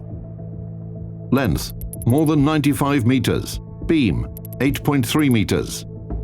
Mean draft, 5.3 meters. Displacement submerged, 2,424 tons. In terms of her construction, this sub belongs to the double hull type, except for the aft end, which had a single hull design. Maximum diameter of the pressure hull, almost 5 meters. The submarine is divided into 8 compartments. First, forward torpedo room. Second, forward battery room. Third, control room with conning tower on top of it. Fourth, aft battery room. Fifth and sixth, engine rooms. Seventh, electromechanical room. Eighth, aft torpedo room. The Gatos are the last of what are called the thin-skin fleet boats. Our pressure hull is 9/16 inch thick mild steel. For her primary power plant, Cod used 4 General Electric diesel engines with a total power output of 6,400 horsepower. The American Fleet Submarine during World War II was incredibly loud. The diesels, of course, they're called rock crushers for a reason. So on the surface, they're very loud. But once a fleet submarine dives and switches to its electric motors, it becomes incredibly quiet. For her propulsion, the submarine used 4 electric engines manufactured by General Electric with an output of 2,740 horsepower. On the surface, electric motors were supplied by diesel generators. When submerged, they were powered by 2 sets of accumulator batteries, each comprising 126 elements. The batteries were charged by the same diesel generators when the sub was on the surface. Maximum speed, 21 knots surfaced, 9 knots submerged. Range when surfaced, 11,000 nautical miles at 10 knots. Endurance, 75 days. Operational depth, 90 meters. But you can go deeper.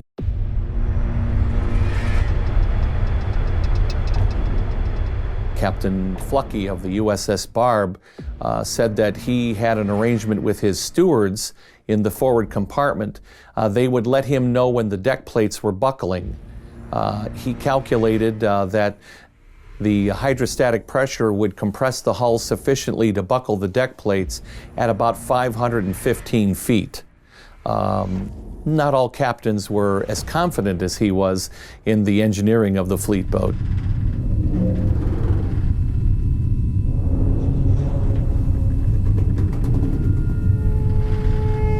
I believe all submariners are heroes, but the heroes among the heroes are the submariners who are going into combat in the thin-skin fleet boats.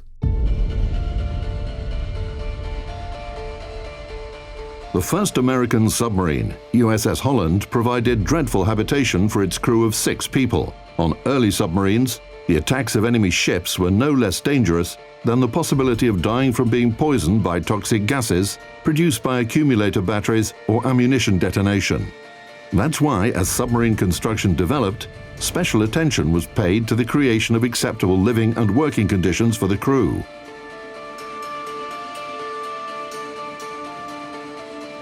Only, of course, as long as it didn't have a negative impact on the combat capabilities of the boat, which were defined by its purpose. Gato-class submarines were designed for lengthy combat missions in the Pacific Ocean, and their creators tried to guarantee as much comfort as possible for their crews. Here we are in the after battery of the boat. U.S. submarines were quite luxurious compared to other fleets such as the Japanese and the Germans. We had the advantage of having air conditioning on board. Now, don't get the idea that it was very cool. It was designed mostly to protect the electronic equipment on board the boat. Now we're heading into the rest of the after battery. This is where all the guys got together for their social life. This is where they came to eat their food, to do their studies, in general, just hang out, as there was nowhere else inside the boat that they could go. Often they would show movies in here, and you have to consider this was quite cramped. As you can see, there's only room for 24 guys at a time. With 97 guys on board to feed, there was quite a turnover in guys at the tables here. Initially, each sailor on cod had his own place to sleep, but with the introduction of new equipment and armament, the number of people on board increased. This resulted in additional berths being arranged over racks of spare torpedoes in the forward and aft torpedo rooms. War has some strange stories. The COD's second skipper, Caddy Atkins, was a very dedicated skipper. He wanted to make sure that the COD got as many sinkings as possible.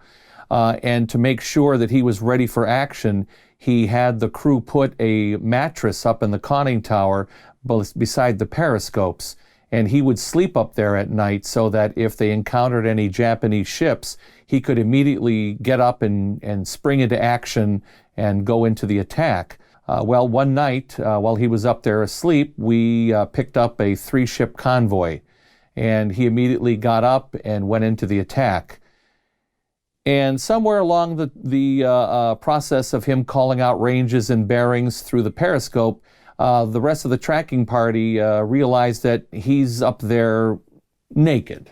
Well, because it was in the tropics, and even though we had air conditioning, nobody ever got chilly, he decided to sleep without any clothes.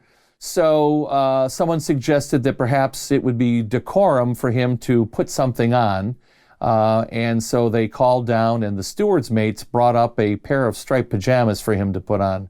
So Captain Atkins, with his eye still to the periscope, was putting on his pajama bottoms and then put on his top and buttoned it up so that he was properly dressed to sink these ships.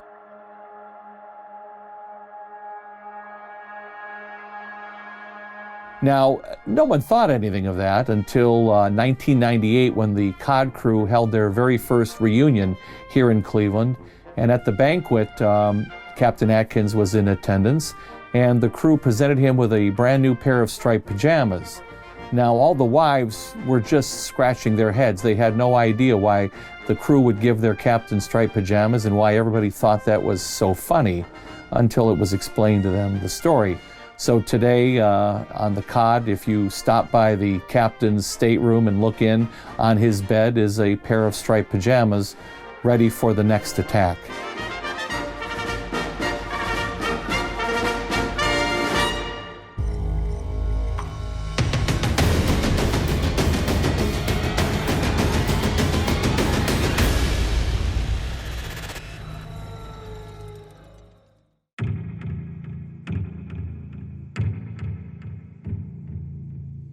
Here we are in the forward engine room. As you can see behind me, there are the distilling plants, each capable of up to 1,000 gallons of fresh water a day.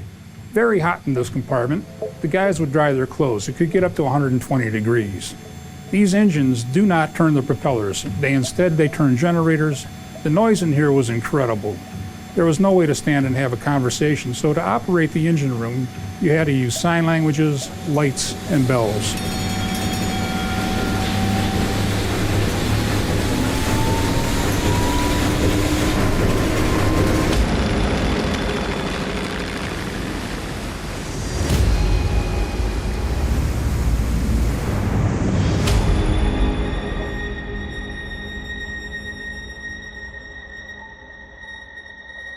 And when the enemy was searching for you with sonar pings, then of course everyone just became very quiet.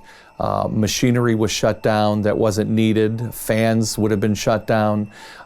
Even the steering motor made noise, so you would switch to manual steering. Now, without power steering, the Fleet Submarine's helm is going to require 3 men to turn it, one at a time. After 10 or 12 revolutions, you're tired. The second man will take over, and then the third.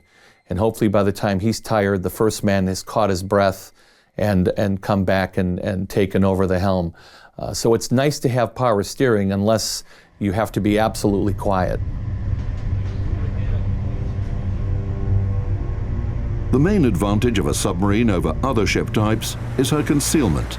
For this reason, their use in naval warfare was initially met with mixed attitudes. Some people believed that submarines were a cowardly weapon for those who preferred sneaky and foul strikes to a face-to-face battle. However, submarines were too effective and menacing to just give up on the idea. COD's main offensive weaponry consisted of 10 533mm torpedo tubes. 6 of them were installed in the forward room and 4 in the aft room. The sub carried 24 torpedoes as ammunition. Throughout her career, COD was armed with Mark 14 steam-propelled torpedoes with a contact or magnetic detonator, Mark 18 electric torpedoes, Mark 23 steam-propelled torpedoes. What we're looking at now is the Mark 14 torpedo. This has counter-rotating props, 4 separate rudders to control the steering and the upper and lower depth control. All of that is controlled by a gyroscope right here within the tail of the torpedo. Forward of that we have the engine. This is where you mix together alcohol, water, and air to create the steam to drive this thing up to 50 miles an hour under the water. Forward here we also have the air flask. In this flask would be 3,000 psi of air. And forward of that is the business end of this torpedo. This is where you would find 750 pounds of Torpex explosive. Early in the war, when these were equipped with the magnetic exploder, we found that they were very ineffective.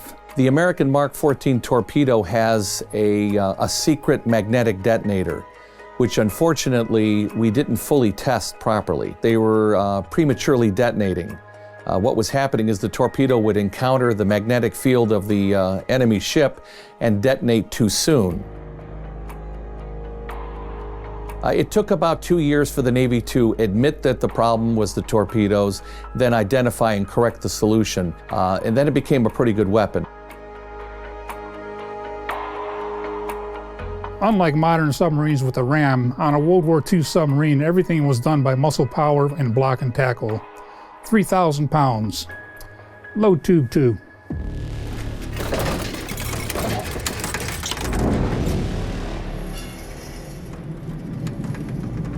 Another downside of Mark 14 torpedoes came as a result of their propulsion method. The steam-gas mixture actuating the turbine was ejected outside, and the torpedoes left a clear bubble trail as they propelled forward. When the bubble trail began to be identified as a tactical disadvantage, I mean, the enemy could locate the position of the submarine by running down its bubble trail from the torpedo wakes, we introduced an electric torpedo, basically a copy of the German electric torpedo. But the Mark 18 electric torpedoes could be dangerous.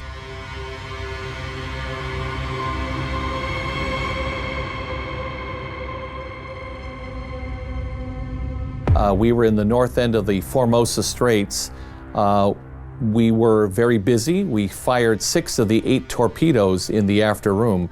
We had 2 electric torpedoes left. A routine battery charge was conducted by someone who didn't follow their training. And hydrogen gas built up in the body of the torpedo, and it exploded at the end of the battery charge, causing the 2 torpedo batteries to burn furiously. In fact, they burned like road flares.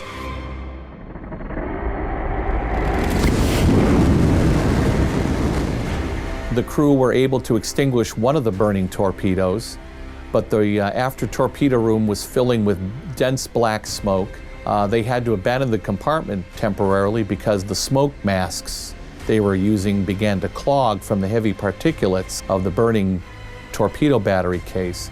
While this is happening, the captain sends 2 men running down the deck to open the after torpedo room hatch to vent that dense black smoke.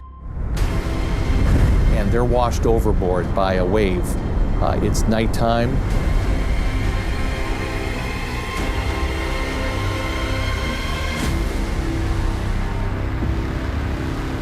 Meanwhile, back down in the room, a separate group of crewmen have re-entered the compartment wearing self-contained breathing packs. Their job is to put the torpedo fully into the tube. While they're working in completely black smoke, they can't see anything, they have to work by sense of touch. They realize that the Torpex explosives in the warhead have already begun to melt.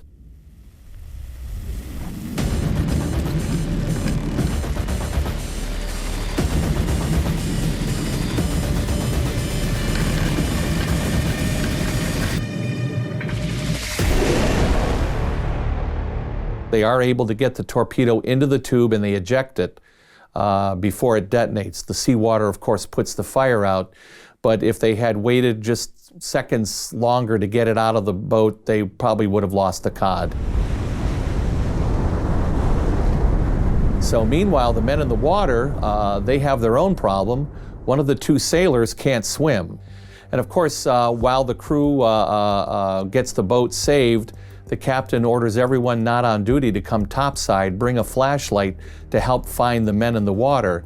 And the men coming topside realize the boat is lit up like a Christmas tree.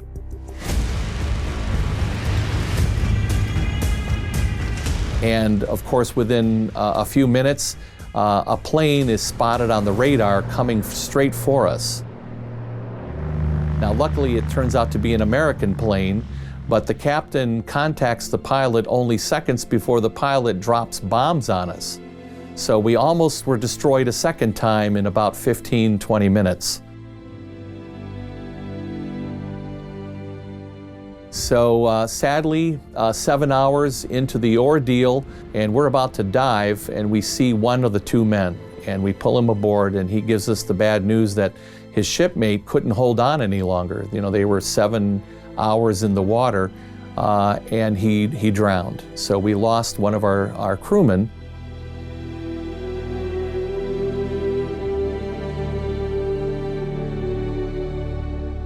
But that's life on a submarine in World War II. You know, you have weeks of boredom punctuated by moments of sheer terror.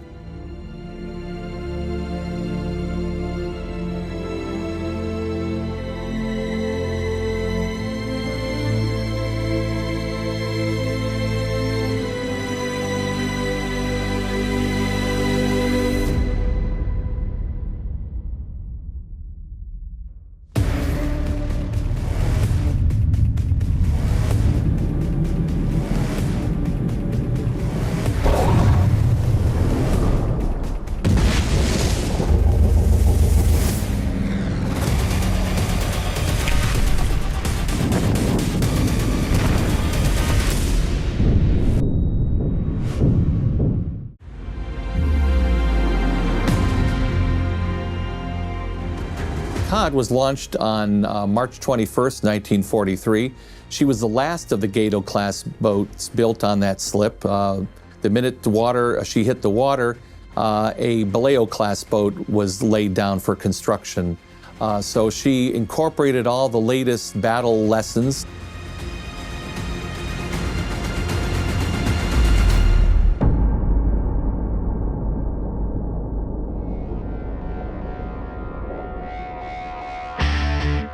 Cod arrived at the Pacific Theatre of War in the autumn of 1943, when the battles for Bougainville Island and New Guinea were in full swing. The Allies were pushing the Japanese forces back, seeking to approach the Philippines. In turn, the Japanese were trying to provide their garrisons with necessary supplies and send transport convoys to the besieged islands. This is the Mark 40 5-inch 25 deck gun, common to U.S. submarines in World War II. These were very desired by the captains by the end of the war. Early on, they had a 4-inch gun, which was not as effective, very difficult to work with. These were a great upgrade because towards the end of the war we had smaller ships and these subs actually became gunboats, which meant they came to the surface used their deck guns rather than torpedoes. The nice thing about the 5-inch gun was you didn't have to wait for everything to get drained out. You just load the shells and start to shoot.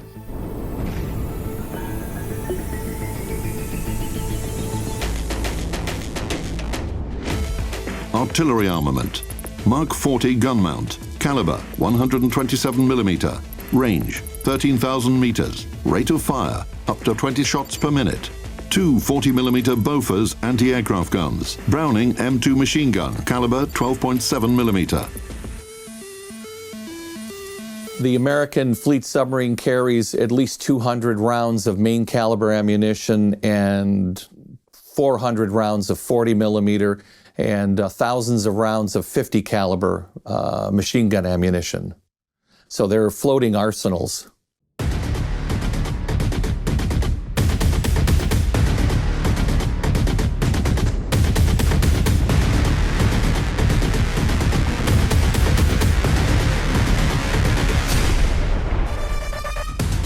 No matter how strong a submarine's armament, this alone isn't enough to result in a successful operation.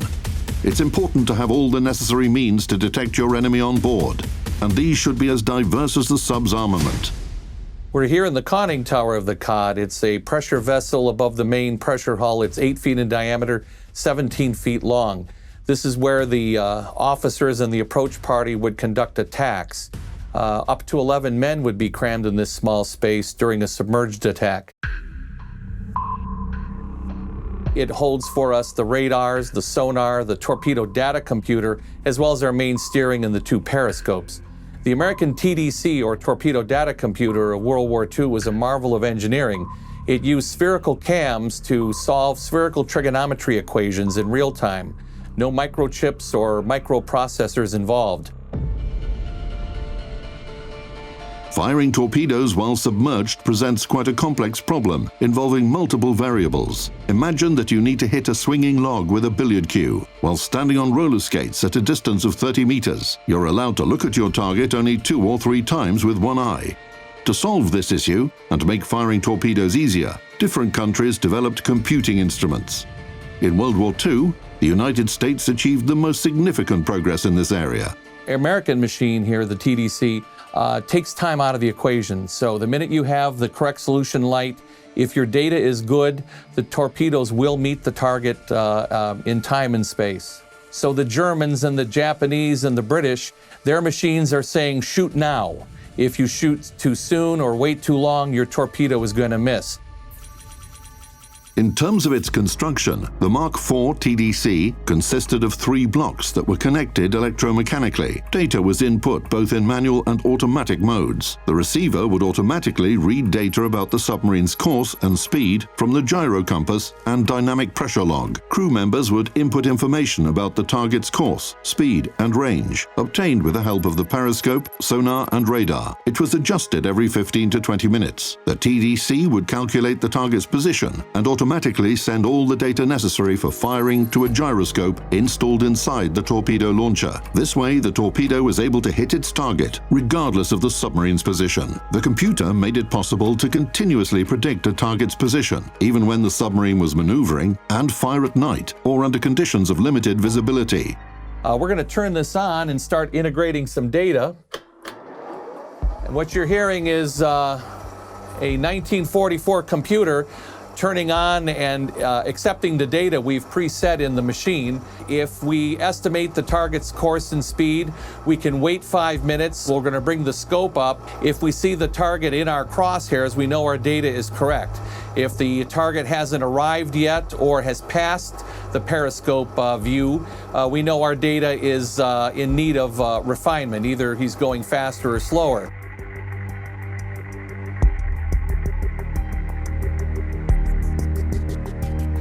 And now let's start firing fish that we have the correct solution.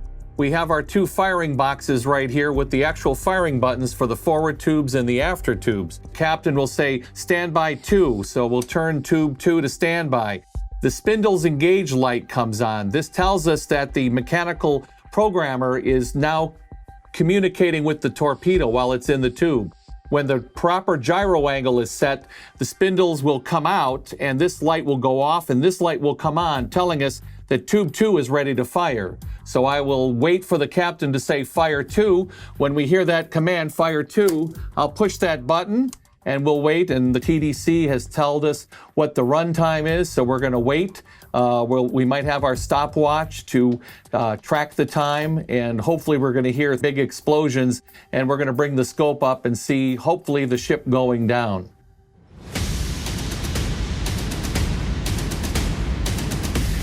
More sophisticated means of detection and torpedo fire control, combined with their enemy's weak anti-submarine defenses, paid off.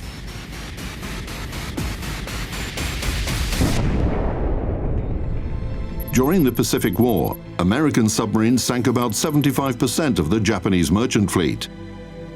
The price they paid for it was a mere 17% of their submarines lost. This means that every fifth sub didn't return to port. Compare this to the losses suffered by German U-boats during the Battle of the Atlantic. 75% of them were destroyed, while managing to sink only 1% of the Allied merchant fleet.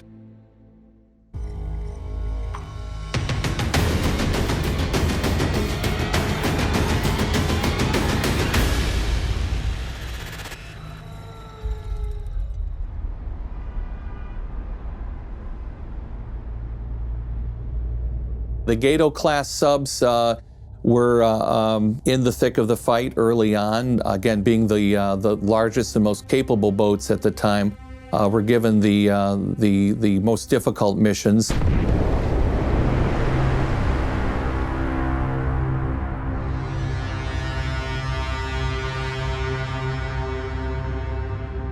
On May 10th, 1944, the Cod is involved in her largest combat.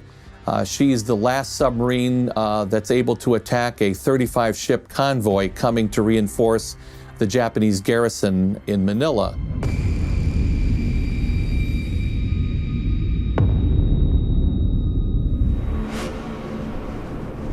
Throughout the night, the sub pursued the convoy, trying to pass its anti-submarine defense ships undetected.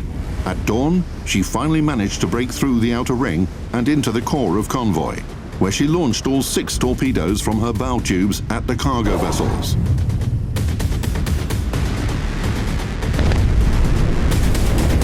The sonar man hears some high-speed screws behind us.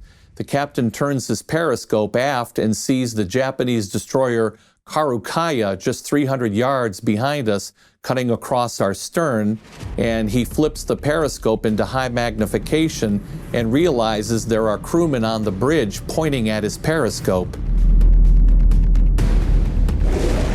And so he quickly fires 3 torpedoes from the stern tubes.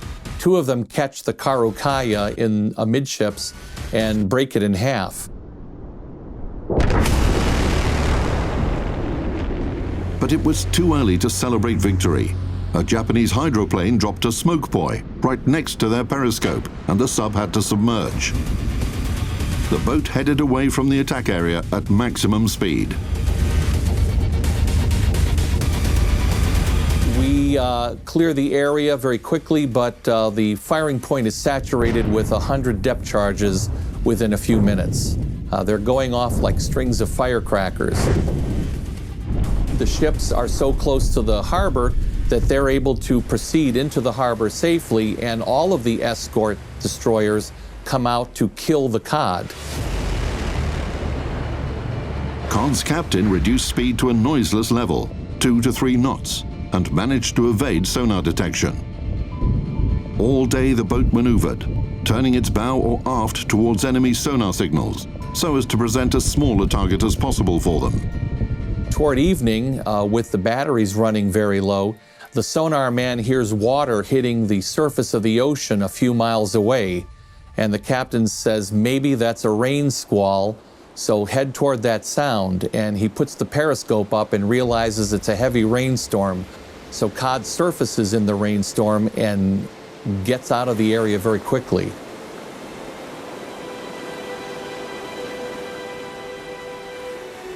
So that's a typical attack for an American submarine.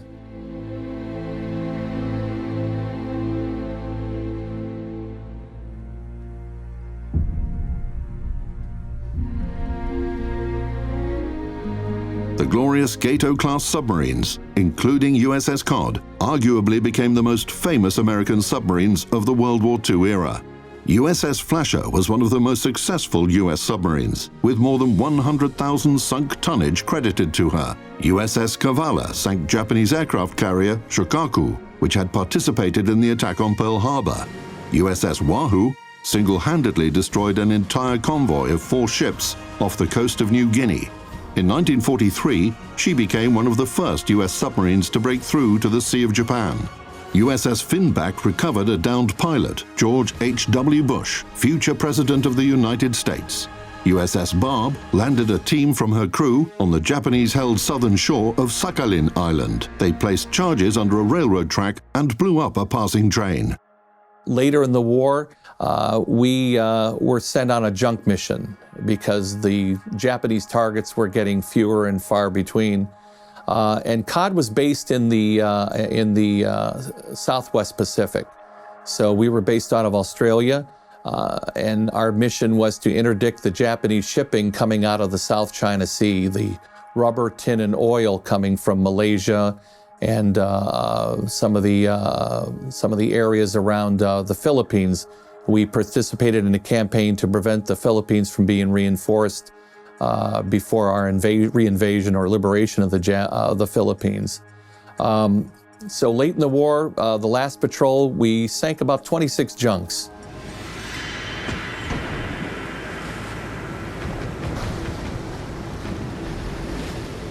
But we're also very proud of the fact that on our final last war patrol, while we're sinking the junks, we were sent to rescue the crew of the Dutch submarine O-19.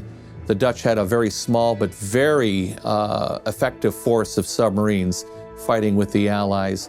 Sadly, the Dutch sub O-19 ran up on a coral reef in the middle of the night, and the COD, unable to free her, had to take the 55 Dutch crewmen aboard for 3 days, destroy the Dutch submarine, and put them ashore in the Philippines, which had just been liberated.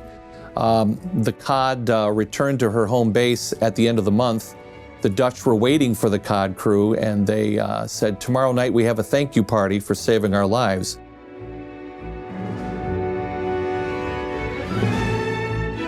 Well, the next night at the thank you party, they find out the war is over, so it became one heck of a party.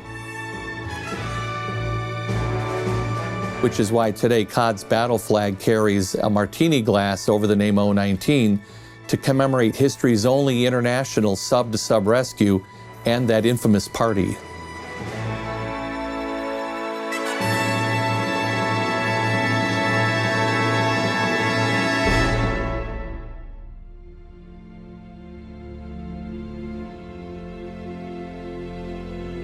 On the last day of summer in 1945, COD set a course for home. After an overhaul, the submarine was sent to the reserve, but in 1951, she was recommissioned. COD served in the Caribbean and around South America for the next 3 years.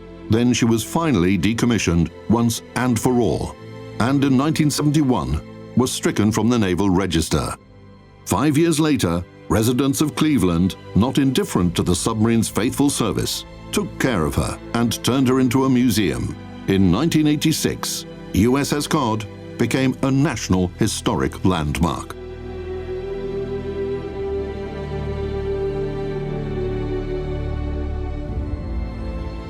We're very proud of the COD because it is very representative of the American fleet submarine in World War II. She's the only World War II submarine to retain both its hull integrity and its World War II configuration. She remained pretty much intact. We were able to add the deck guns that were missing and a lot of the crew habitation aspects. So when people visit the COD, they're going to take a trip back in time to see what we believe is perhaps the best restored fleet submarine.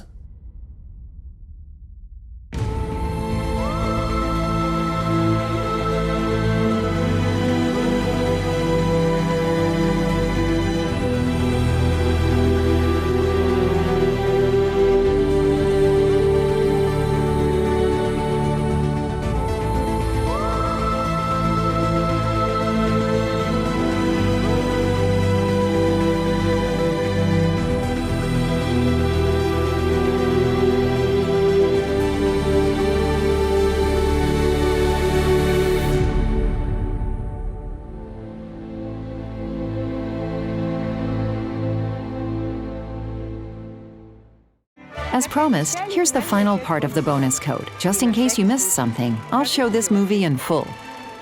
Our marathon has come to an end. On behalf of our entire team and myself, I want to congratulate you, fellow captains, upon our shared celebration. Hooray!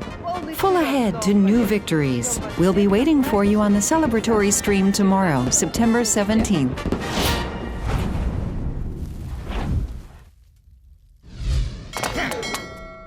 Hey!